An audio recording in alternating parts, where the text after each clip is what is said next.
Then I looked, and behold, on Mount Zion stood the Lamb, and with him 144,000 who had his name and his Father's name written on their foreheads. And I heard a voice from heaven like the roar of many waters, and like the sound of loud thunder. The voice I heard was like the sound of harpists playing on their harps. And they were singing a new song before the throne, before the four living creatures, and before the elders. No one could learn that song except the 144,000 who had been redeemed from the earth. It is these who have not defiled themselves with women, for they are virgins. It is these who follow the Lamb wherever he goes. These have been redeemed for mankind as firstfruits for God and the Lamb, and in their mouth no lie was found, for they are blameless. Then I saw another angel flying directly overhead, with an eternal gospel to proclaim to those who dwell on earth, to every nation and tribe and language and people.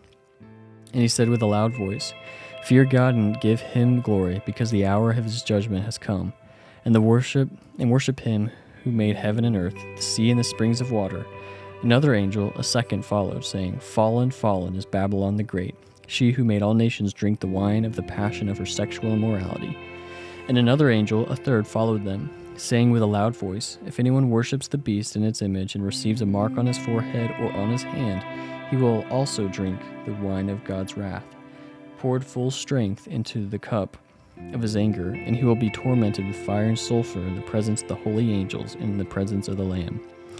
And the smoke of their torment goes up forever and ever, and they have no rest, day or night, these worshippers of the beast and its image, and whoever receives the mark of its name. Here is a call of the endurance of the saints, those who keep the commandments of God and their faith in Jesus. And I heard a voice from heaven saying, "Write this, Blessed are the dead who die in the Lord from now on. Blessed indeed, says the Spirit, that they may rest from their labors, for their deeds follow them." Then I looked, and behold, a white cloud, and seated on the cloud one like a son of man, with a golden crown on his head, and a sharp sickle in his hand. And another angel came out of the temple, calling with a loud voice to him who sat on the cloud, "Put in your sickle and reap, for the hour to reap has come. For the harvest of the earth is fully ripe." So he who sat on the cloud swung his sickle across the earth, and the earth was reaped.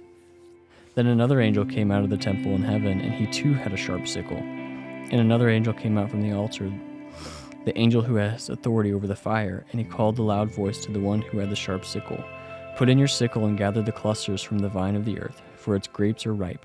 So the angel swung his sickle across the earth and gathered the grape harvest for the earth and threw it into the great winepress of the wrath of God.